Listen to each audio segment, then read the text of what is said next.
Good morning dear student. Gayatri college Sanchore की online classes में आपका स्वागत है।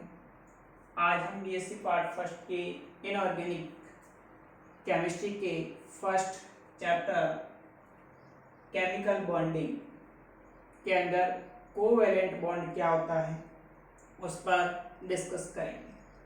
तो आपके जो सिलेबस के अंदर इनऑर्गेनिक केमिस्ट्री का जो फर्स्ट यूनिट है वो केमिकल बॉन्डिंग है। उसके अंदर कोवैलेंट बॉन्ड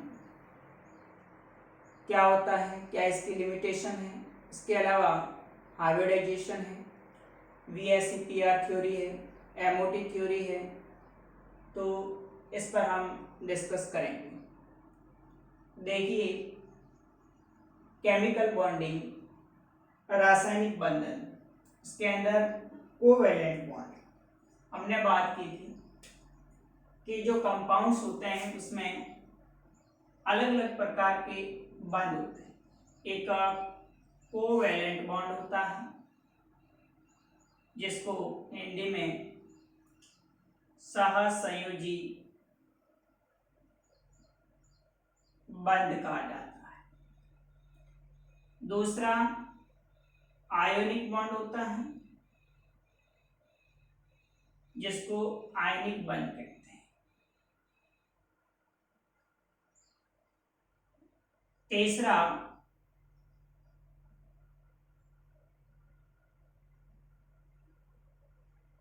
कोऑर्डिनेशन बॉन्ड होता है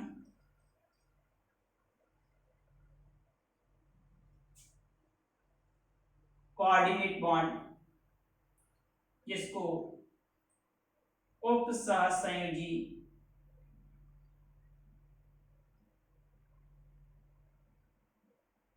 बंध कहते हैं। और चौथा होता है वो मेटालिक बॉन्ड होता है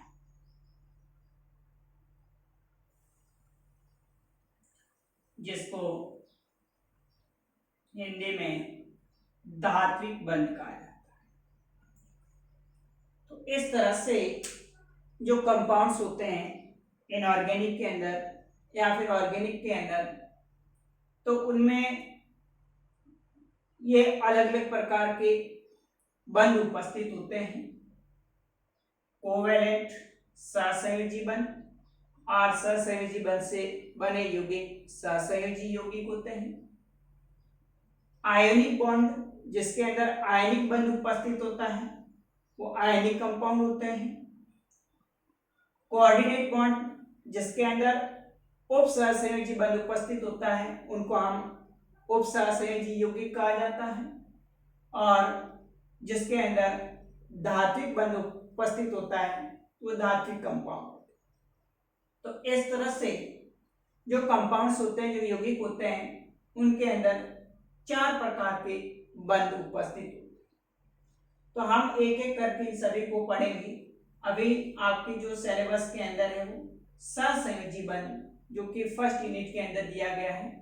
तो सबसे पहले हम बात करेंगे सहसंयोजी बंध क्या होता है। देखिए, कोवैलेंट बॉन्ड के अंदर क्या होता है कि कोई भी दो परमाणु, जैसे फॉर एग्जांपल बात करें अपन H2 की, H2 जो अणु है, H2 जो मॉलिक्यूल है, उसके अंदर एक हाइड्रोजन परमाणु के संयोजी कोष में उपस्थित इलेक्ट्रॉन प्लस दूसरा हाइड्रोजन परमाणु जिसके संयोजी कोष में उपस्थित इलेक्ट्रॉन, ये क्या करते हैं, एक एक इलेक्ट्रॉन का साझा करते हैं। और इस प्रकार से हाइड्रोजन हाइड्रोजन परमाणु के बीच में एक एक इलेक्ट्रॉन के साझे से जो बंध बनता है, इस बंध को हम कोवैलेंट बॉन्ड यानी सहसंयोजी बंध कहा जाता है। तो सहसंयोजी बंध के अंदर दोनों परमाणु अपने वैलेंस शेल के जो इलेक्ट्रॉन होते हैं, यानी संयोजी कोष के जो इलेक्ट्रॉन होते हैं, उन इलेक्ट्रॉन का आपस में साझा करते हैं। एक परमाणु अपना इलेक्ट्रॉन दिया, दूसरे परमाणु ने अपना इलेक्ट्रॉन दिया, और जब साझे के द्वारा दो इलेक्ट्रॉन के जुड़ने से बंध बनेगा तो उस बंध को हम सहसंयोजी बंध या कोवैलेंट बॉन्ड कहा जाता है। आयनिक बॉन्ड के अंदर क्या होता है? आयनिक बॉन्ड के अंदर दो आयन, जैसे अपन बात करें फॉर एग्जांपल सोडियम क्लोराइड की NaCl, NaCl के अंदर सोडियम पर इलेक्ट्रॉन त्याग करके धनायन बनाता है, प्लस Cl होता है वो एक इलेक्ट्रॉन एक्सेप्ट करके Cl माइनस ऋणायन बनाता है। इस प्रकार से एक धनायन और एक ऋणायन के मध्य जो आकर्षण बल से जो बंध बनता है उस बंध को क्या कहा जाता है? आयनिक बॉन्ड कहा जाता है। तो NaCl जो है इनके बीच में कैसी बॉन्डिंग होती है? आयोनिक बॉन्ड यानी आयनिक बंध उपस्थित होता है। तीसरा कोऑर्डिनेट जो बॉन्ड होता है उपसहसंयोजी बंध, तो इसमें क्या होता है कि एक परमाणु जो कि इलेक्ट्रॉन डोनर होता है जिसको हम दाता परमाणु कहते हैं, और दूसरा जो इलेक्ट्रॉन एक्सेप्ट करता है, ग्रहण करता है, तो उसको हम इलेक्ट्रॉन ग्राही परमाणु कहते हैं। कोऑर्डिनेट जो बॉन्ड बनेगा उसके अंदर एक परमाणु अपने दोनों इलेक्ट्रॉन देकर के दूसरे परमाणु से जो बंध बनाता है उस बंध को हम उपसहसंयोजी बंध कोऑर्डिनेट बॉन्ड कहा जाता है। जैसे बात करें अपन फॉर एग्जांपल NH3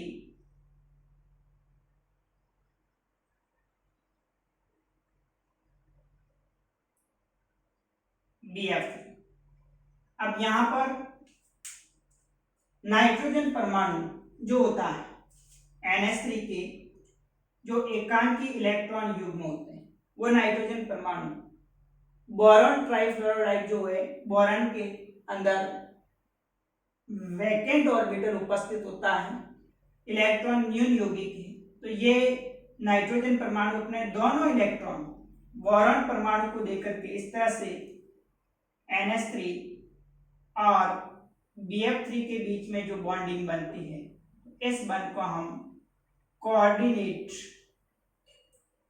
बॉन्ड यानी उपसहसंयोजी बंध कहा जाता है।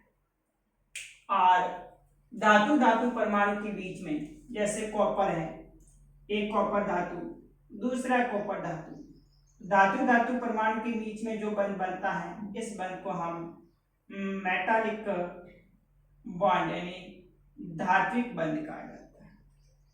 तो इस प्रकार से जो कंपाउंड्स होते हैं उनके अंदर अलग अलग सहसंयोजी बंध, आयनिक बंध, उपसहसंयोजी बंध और धात्विक बंध उपस्थित होता है। ऐसे यौगिक जिनके अंदर सहसंयोजी बंध उपस्थित है तो सहसंयोजक यौगिक होंगे, जिनके अंदर आयनिक बंध उपस्थित होता है वो आयनिक यौगिक कहलाएंगे, जिनके अंदर उपसहसंयोजी बंध उपस्थित होगा उसको हम उपसहसंयोजी यौगिक कहेंगे, और जिसके अंदर धात्विक बंध उपस्थित होता है तो धात्विक यौगिक कहलाएंगे। तो इस प्रकार से जो कंपाउंड्स होते हैं उनमें अलग अलग प्रकार की बॉन्डिंग। अब हम सबसे पहले कोवैलेंट जो बॉन्ड होता है उसके हम आगे डिटेल से पढ़ेंगे। सहसंयोजी बंध के अंदर बात करें तो जो परमाणु है अपने वैलेंस शेल के इलेक्ट्रॉन्स होते हैं, संयोजी कोष के इलेक्ट्रॉन होते हैं, उन इलेक्ट्रॉन का आपस में साझा करते हैं। हाइड्रोजन परमाणु को छोड़कर दूसरे जितने भी परमाणु है अपना ऑक्टेट कंप्लीट करने के लिए इलेक्ट्रॉन की आपस में शेयरिंग करते हैं। तो इस प्रकार से जो बंध बनेगा उसको हम कोवैलेंट बॉन्ड यानी सहसंयोजी बंध कहा जाएगा। इसके लिए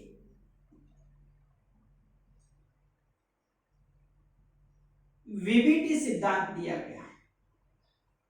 सहसंयोजी बंध के लिए दो थ्योरियां हैं, एक वीबीटी सिद्धांत और दूसरा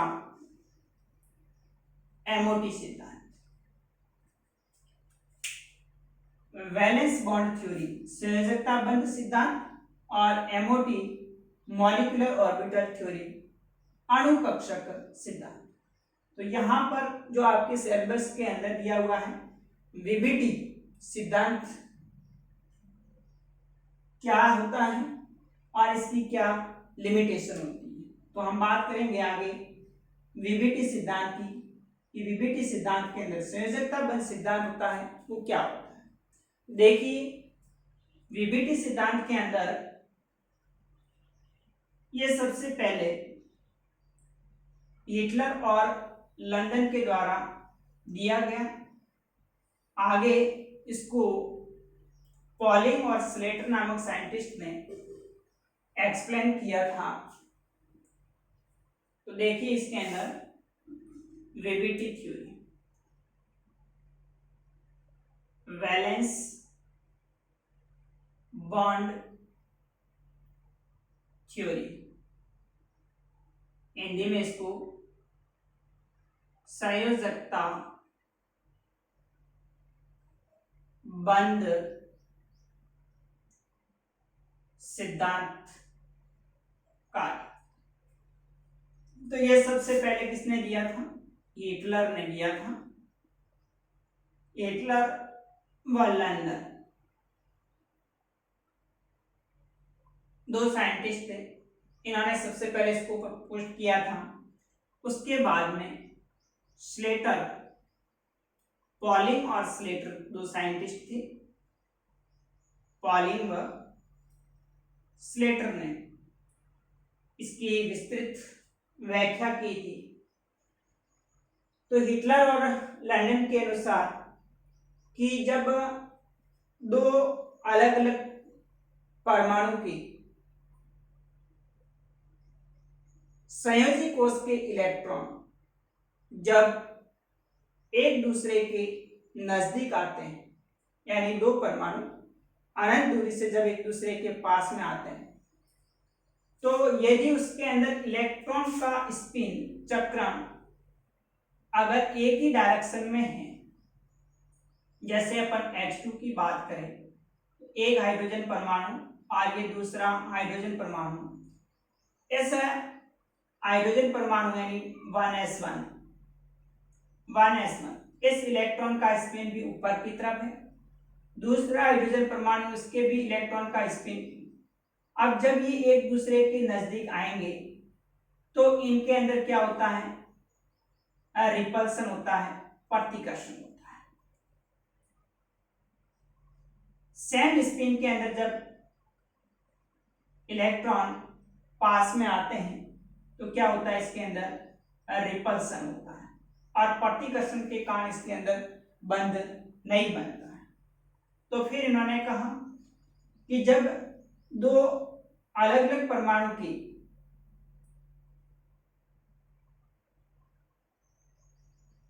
ऑपोजिट डायरेक्शन के अंदर एक हाइड्रोजन परमाणु जिसमें इलेक्ट्रॉन स्पिन ऊपर की तरफ है, दूसरा हाइड्रोजन परमाणु जिसमें इलेक्ट्रॉन का स्पिन, जब ये एक दूसरे के नजदीक आते हैं तो इनके बीच में एनर्जी विनिमय के बाद ये दोनों इलेक्ट्रॉन आपस में शेयरिंग होती है और उसके बाद में इन दोनों हाइड्रोजन परमाणु के बीच में बंध बन जाता है। इस प्रकार से ऑपोजिट डायरेक्शन के अंदर जिनका चक्रण, इलेक्ट्रॉन का चक्रण विपरीत दिशा में है, वो परमाणु जब अनंत से एक दूसरे के पास में आते हैं तो ऊर्जा के विनिमय के द्वारा, क्योंकि यहाँ पर जो हाइड्रोजन एटम है उसका न्यूक्लियस, इस हाइड्रोजन परमाणु का इलेक्ट्रॉन, न्यूक्लियस और इलेक्ट्रॉन, न्यूक्लियस के अंदर पॉजिटिव चार्ज होता है, इलेक्ट्रॉन पर नेगेटिव चार्ज होता है, तो उनके बीच में आकर्षण होगा। इसी प्रकार से इस हाइड्रोजन परमाणु का न्यूक्लियस इस हाइड्रोजन परमाणु के इलेक्ट्रॉन से आकर्षण होगा और साथ ही साथ इलेक्ट्रॉन है तो प्रतिकर्षण होगा। इस प्रकार से इलेक्ट्रॉन के आकर्षण प्रतिकर्षण से क्या होगा? वहां पर एनर्जी विनिमय होता है, ऊर्जा विनिमय होता है और कुल मिलाकर के उसकी ऊर्जा है वो क्या हो जाती है? बैलेंस हो जाती है। इसके बाद वे आपस में जुड़ करके दोनों इलेक्ट्रॉन H और H के बीच में बंध बन जाता है। इस बंध को हम सहसंयोजी बंध कोवैलेंट बॉन्ड कहा जाए।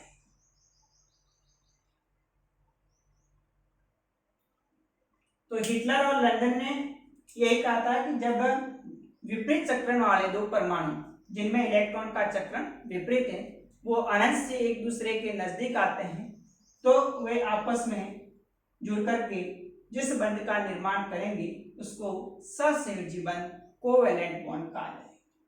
तो इस प्रकार से दोनों हाइड्रोजन परमाणु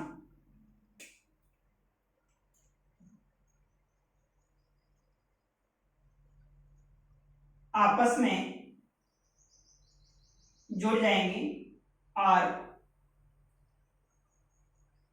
H2 अणु का निर्माण होगा।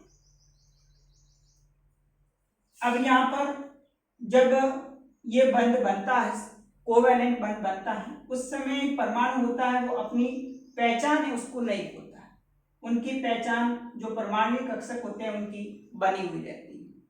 अब अपन बात करें जो परमाणु है उसके जो कक्षक होंगे वो आपस में ओवरलैपिंग होगी, अतिव्यापन होगा, तो वो क्या होता है, डायरेक्शनल होता है, दिशात्मक होता है। जब डायरेक्शनल ओवरलैपिंग होती है तो उस समय बनने वाला जो बंध होता है, सहसंयोजी बंध होता है, वो क्या होता है, स्ट्रॉन्ग बॉन्ड होता है। तो हम बात करते हैं जैसे एस ऑर्बिटल है जिसकी आकृति स्फेरिकल गोलाकार होती है, पी ऑर्बिटल होता है डबल शेप का होता है, डी ऑर्बिटल होता है डबल डबल शेप का होता है।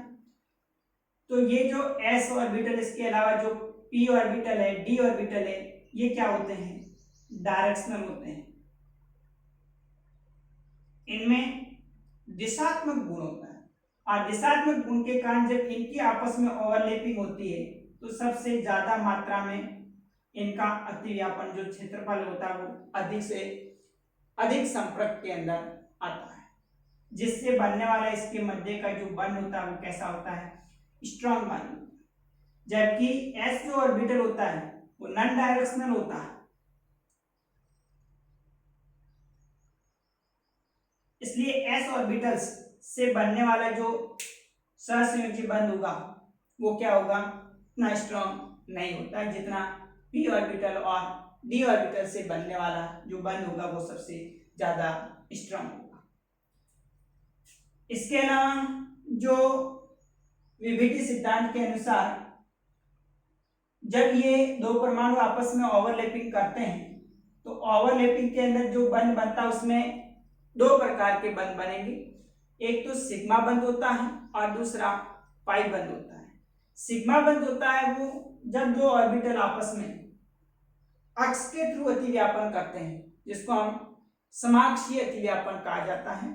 इस तरह से जब दोनों ऑर्बिटल आपस में अक्ष के थ्रू अतिव्यापन करेंगे तो इस अक्ष के थ्रू अतिव्यापन के बाद जो बनने वाला बंध होगा इसको हम सिग्मा बॉन्ड कहा जाएगा। और यदि दो ऑर्बिटल जिसके अंदर समपार्श्विक कोलेटरल अतिव्यापन होता है, जैसे एक पी ऑर्बिटल ये दूसरा पी ऑर्बिटल, इनका साइड से जैसे ये एक पी ऑर्बिटल है दूसरा पी ऑर्बिटल है, अब उनके बीच में इस तरह से ओवरलैपिंग होती है तो इसमें इनका अतिव्यापन क्षेत्रफल बहुत ही कम होता है। तो इस कारण से समपार्श्विक जब अतिव्यापन होता है तो उससे जो बंध बनता है वो बंध कैसा बंध होता है, उसको हम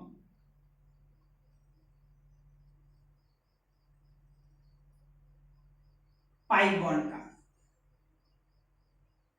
पाई बंध जो होता है वो क्या होता है, वीक होता है, दुर्बल होता है, क्योंकि यहाँ पर इसका अतिव्यापन क्षेत्रफल बहुत ही कम होता है। जबकि सिग्मा बंध होता है वो क्या होता है, मोर स्ट्रांग होता है, ज्यादा प्रबल होता है, क्योंकि यहाँ पर डायरेक्शनल दिशा के थ्रू जब दो ऑर्बिटल आपस में इस तरह से ओवरलैपिंग करते हैं तो उस समय उनका अतिव्यापन क्षेत्रफल अधिक से अधिक कांटेक्ट में आता है। इस कारण से जो बनने वाला बंध होगा डायरेक्शनल कंडीशन के अंदर वो कैसा होगा, सिग्मा बंध होगा और वो कैसा होगा, सबसे ज्यादा स्ट्रांग होगा। इस प्रकार से किसी भी कंपाउंड के अंदर या तो एक सिग्मा बंध होता है या फिर एक सिग्मा और एक पाई बंध उपस्थित होता है या फिर एक सिग्मा और दो पाई बंध उपस्थित होते हैं। तो सिंगल बॉन्ड, डबल बॉन्ड और ट्रिपल बॉन्ड। जैसे H2 अणु है तो उसके अंदर सिंगल बॉन्ड है, O2 अणु है तो उसके अंदर एक सिग्मा और एक पाई बंध है, N2 अणु है तो उसके अंदर एक सिग्मा और दो पाई बंध उपस्थित होते हैं। तो इस प्रकार से जो भी मॉलिक्यूल्स होते हैं या जो भी कंपाउंड्स होते हैं उनके अंदर सिग्मा बंध, सिंगल, डबल या फिर ट्रिपल बॉन्ड उपस्थित होगा। सिंगल में सिग्मा होता है, डबल में एक सिग्मा और एक पाई बंध उपस्थित होगा और ट्रिपल के अंदर एक सिग्मा और दो पाई बंध उपस्थित होगा। तो यहाँ हम संयोजी बंध सिद्धांत जो है इसके जो कुछ पोस्टुलेट्स हैं वो मैं यहाँ पर लिखूंगा, आप अपनी कॉपी के अंदर उसको नोट कर लेना कि संयोजकता बंध सिद्धांत की क्या क्या पोस्टुलेट्स होते हैं। तो नेक्स्ट हम बात करते हैं इसके वीबीटी सिद्धांत की पोस्टुलेट की। देखिए जो वीबीटी सिद्धांत है उसके मुख्य बिंदु क्या क्या हैं। तो जो वीबीटी सिद्धांत है वो किसने दिया था? हिटलर और लंदन ने दिया था। आगे उसको एक्सटेंड किया था, उसका जो विस्तार किया था वो किसने किया था? पॉलिंग और स्लेटर द्वारा किया गया। अब इसमें जो मेन पॉइंट्स है वीबीटी सिद्धांत के, उसमें पहला है to form a covalent bond overlapping occurs between half filled valence shell orbital of the two atom, यानी जो दो परमाणु जिसके अंदर अर्धपूरित संयोजी कोश के जो ऑर्बिटल्स होते हैं उन दो परमाणु के ऑर्बिटल्स आपस में क्या करते हैं? ओवरलैपिंग करते हैं और उस ओवरलैपिंग के थ्रू यानी अतिव्यापन के थ्रू क्या बनता है? Covalent bond. तो half filled valence shell orbital जो होते हैं अर्धपूरित संयोजी कोश के जो कक्षक होते हैं वो आपस में अतिव्यापन करके सहसंयोजी बंध का निर्माण करेंगे। Resulting bond occurs a pair of electron with opposite spin to get stability। इसका मतलब ये हुआ कि जो दो परमाणु आते हैं उन दो परमाणु के अंदर इलेक्ट्रॉन का जो स्पिन होता है वो क्या होता है? एक दूसरे के विपरीत। इस प्रकार से ऑपोजिट स्पिन वाले दो परमाणु जब आपस में ओवरलैपिंग करते हैं तो उस समय इनके बीच में स्ट्रॉन्ग कोवैलेंट बॉन्डिंग होती है। तीसरा पॉइंट है orbital comes close to each other from the direction in which there is maximum overlapping. इसका मतलब ये हुआ कि जब दो परमाणु के कक्षक डायरेक्शन दिशा के थ्रू आपस में ओवरलैपिंग करते हैं तो इससे ज्यादा से ज्यादा जो दिशात्मक ऑर्बिटल्स होते हैं, दिशात्मक गुण वाले जो कक्षक होते हैं उनमें अतिव्यापन क्षेत्रफल सबसे अधिक होता है। तो इससे बनने वाला जो बॉन्ड होता है उसके अंदर दिशात्मक जो कैरेक्टर गुण है वो सबसे ज्यादा स्टेबल होगा। So covalent bond has directional character, यानी जो सहसंयोजी बल होते हैं उसके अंदर क्या होता है? दिशात्मक गुण होता है। Extent of overlapping is directly proportional strength of chemical bond. जितना ज्यादा अतिव्यापन क्षेत्रफल होगा उसका जो केमिकल बंध होगा, रासायनिक जो बंध होगा उसकी स्ट्रेंथ यानी उतना ही वो ज्यादा प्रबल होगा। It depend on two factor, ये दो कारक पर निर्भर करता है। जो एक्सटेंट ओवरलैपिंग होती है उससे बनने वाला स्ट्रेंथ ऑफ केमिकल जो बॉन्ड होगा, सहसंयोजी बंध होगा, वो दो फैक्टर पर डिपेंड है। पहला है नेचर ऑफ ऑर्बिटल, यानी कक्षक की जो प्रकृति क्या है उस पर।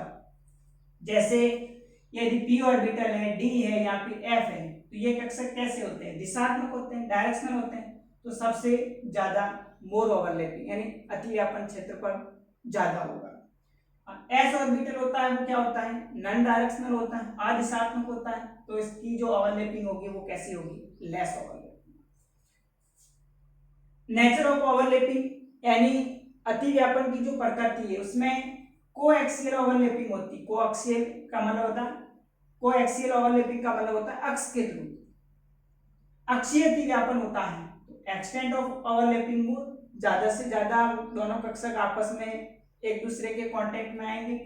और कोलेटरल समपार्श्विक इस तरह से ओवरलैपिंग होती है जिसमें ऑर्बिटल का कुछ आधा भाग ऊपर का और आधा भाग नीचे का अगर संपर्क में आता है तो उसको हम कोलेटरल यानी समपार्श्विक अतिव्यापन कहेंगे। एक्सटेंट ऑफ ओवरलैपिंग लेंथ, तो उस समय उनका क्षेत्रफल है जो ओवरलैपिंग का वो क्या होगा, बहुत ही कम होगा। Order of strength of coaxial overlapping यानी जो अक्ष के थ्रू दो ऑर्बिटल अतिव्यापन करते हैं तो उनके अंदर उनका जो ओवरलैपिंग यानी अतिव्यापन का जो ऑर्डर होता है, क्रम होता है, वो सबसे ज्यादा p ऑर्बिटल के बीच में, उससे कम s और p ऑर्बिटल के बीच में, और सबसे कम s ऑर्बिटल। क्योंकि यहाँ पर जो p ऑर्बिटल है वो डायरेक्शनल होता है, दिशात्मक होता है, जिसके कारण वो डायरेक्शन के थ्रू जब ओवरलैपिंग करेंगे तो मैक्सिमम यहाँ पर उसका ओवरलैपिंग का क्षेत्रफल यहाँ पर अतिव्यापित होगा। तो सबसे ज्यादा प्रबल बंध p ऑर्बिटल के बीच में। यहाँ पर p ऑर्बिटल तो डायरेक्शनल है लेकिन s ऑर्बिटल होता है वो नॉन डायरेक्शनल होता है, अदिशात्मक होता है, तो इसका अतिव्यापन क्षेत्रफल थोड़ा कम होगा। इस कारण से ps ऑर्बिटल p की तुलना में वीक होगा। और s के बीच में नॉन डायरेक्शनल है तो सबसे आने वाला जो ओवरलैपिंग होगी वो सबसे कम होगी। तो ये इसके बीच में जो बॉन्डिंग होगी वो कैसी होगी, वीक होगी। छठा पॉइंट है electron which is already paired in valence shell. मान लीजिए किसी परमाणु के अंदर उसके संयोजी कोश के अंदर पहले से इलेक्ट्रॉन पेड है यानी युग्मित है, तो क्या करेगा वो इलेक्ट्रॉन जैसे ही दूसरे परमाणु के संपर्क में आएगा तो पहले वो थोड़ा एक्साइटेड स्टेट में जाएगा, यानी अपना जो पेड इलेक्ट्रॉन है वो एक इलेक्ट्रॉन वैलेंस शेल में अनपेड इलेक्ट्रॉन के रूप में चला जाएगा, यानी अयुग्मित इलेक्ट्रॉन के रूप में। तो उस अयुग्मित जैसे वो अनपेड इलेक्ट्रॉन होगा उसके बाद में फिर आने वाले दूसरे परमाणु के साथ में जुड़ करके सहसंयोजी कोवेलेंट बंध का निर्माण करेगा। फर्स्ट, तो यहाँ मैंने लिखा paired in valence shell can enter into bond formation if they can be unpaired first. सबसे पहले वो क्या करेंगे, अयुग्मित होंगे and shift to vacant orbital, जो उसका खाली कक्षक है उसके अंदर शिफ्ट होगा। Orbitals of slightly higher energy of the same energy shell, उसी एनर्जी का जो सेल होगा उसी के अंदर वो आगे ट्रांसफर हो जाएगा और फिर वो आपस में ओवरलैपिंग करके जो सिग्मा बंध होता है उसका फॉर्मेशन करेंगे। सातवां पॉइंट है two types of bonds are form on account of overlapping. जब अतिव्यापन होता है तो दो तरीके से बंध बनते हैं, एक सिग्मा बंध बनेगा और दूसरा पाई बंध बनेगा। हम नेक्स्ट आगे डिस्कस करेंगे अगले वीडियो में सिग्मा बंध कैसे बनता है और पाई बंध कैसे बनता है। तो यहाँ तक आपने जो पढ़ा है वो पीवीटी सिद्धांत क्या है, किसने दिया था, क्या क्या इसके अंदर मेन पॉइंट्स होते हैं। तो मेन पॉइंट्स यही, पहला कि इसके अंदर हाफ फील्ड बैलेंस सेल जो ऑर्बिटल होते हैं वो आपस में एक दूसरे ओवरलैपिंग करते हैं, अतिव्यापित होते हैं। और अतिव्यापन के लिए हमेशा दोनों जो परमाणु के ऑर्बिटल्स आएंगे वो ऑपोजिट स्पिन के अंदर, उनके अंदर इलेक्ट्रॉन का जो चक्रण होगा वो विपरीत होगा। विपरीत चक्रण वाले दो ऑर्बिटल आपस में जुड़ करके सहसंयोजी बंध का निर्माण करेंगे। तीसरा था कि जो ऑर्बिटल आपस में नजदीक आते हैं वो किस थ्रू आते हैं, दिशात्मक, यानी उनकी एक डायरेक्शन होती है और उस दिशात्मक के कारण उनका जो अतिव्यापन क्षेत्रफल होता है वो सबसे अधिक होता रहता है और इस कारण से बनने वाला जो बॉन्ड होता है वो कैसा बनता है, जो सहसंयोजी बंध होगा वो प्रबल बनेगा। इसलिए जो सहसंयोजी बंध होता है वो सबसे स्ट्रांग बॉन्ड होता है क्योंकि वो कैसा होता है, डायरेक्शनल कैरेक्टर होते हैं, उसमें दिशात्मक गुण होता है। और ओवरलैपिंग जब होती है तो उस समय जितनी ज्यादा अतिव्यापन क्षेत्रफल होगा तो उसके अंदर बनने वाला जो बंध होगा वो उतना ही ज्यादा स्ट्रांग होगा, उसकी जो स्ट्रेंथ होगी, सामर्थ्य होगा बॉन्ड केमिकल बंध का वो कैसा होगा, प्रबल होता है। और ये जो स्ट्रेंथ होता है वो दो फैक्टर पर कार्य करता है, एक तो जो कक्षक है उसकी प्रकृति पर और दूसरा जो अतिव्यापन है उसकी प्रकृति पर। ऑर्बिटल की प्रकृति में देखें तो एस कक्षक होता है वो अदिशात्मक होता है। इसके अलावा पी डी और एफ जो कक्षक होते हैं वो कैसे होते हैं, दिशात्मक होते हैं। और इस दिशात्मक गुण के कारण उसमें ज्यादा ओवरलैपिंग होगी, ज्यादा अतिव्यापन क्षेत्रफल होगा। और एस ऑर्बिटल होगा वो नॉन डायरेक्शनल है तो लेस ओवरलैपिंग होगी, उसके अंदर कम अतिव्यापन होगा। और ओवरलैपिंग की बात करें, अगर अक्षीय अतिव्यापन होता है तो ज्यादा एक्सटेंट यानी अधिक मात्रा के अंदर ओवरलैपिंग होगी और अधिक से अधिक दो ऑर्बिटल आपस में संपर्क में आएंगे। और समपार्श्विक होगा तो उसके अंदर एक्सटेंट ओवरलैपिंग क्या होगी, नहीं होगी, बहुत लेस कम मात्रा के अंदर दो ऑर्बिटल आपस में जुड़ेंगे। नेक्स्ट टाइम कि जब किसी परमाणु के संयोजी कोष में पेड इलेक्ट्रॉन है तो पहले वो एक्साइटेड होकर के अनपेड इलेक्ट्रॉन्स में अगले ऑर्बिटल के अंदर शिफ्ट होगा, उसके बाद वो दूसरे परमाणु के साथ में साझा करके सहसंयोजी बंध का निर्माण करेगा। अब इसमें दो तरीके से बंध बनेंगे ओवरलैपिंग के अंदर, एक सिग्मा बंध होगा, दूसरा पाई बंध होगा, जो कि हम नेक्स्ट वीडियोज में डिस्कस करेंगे। Okay, thank you.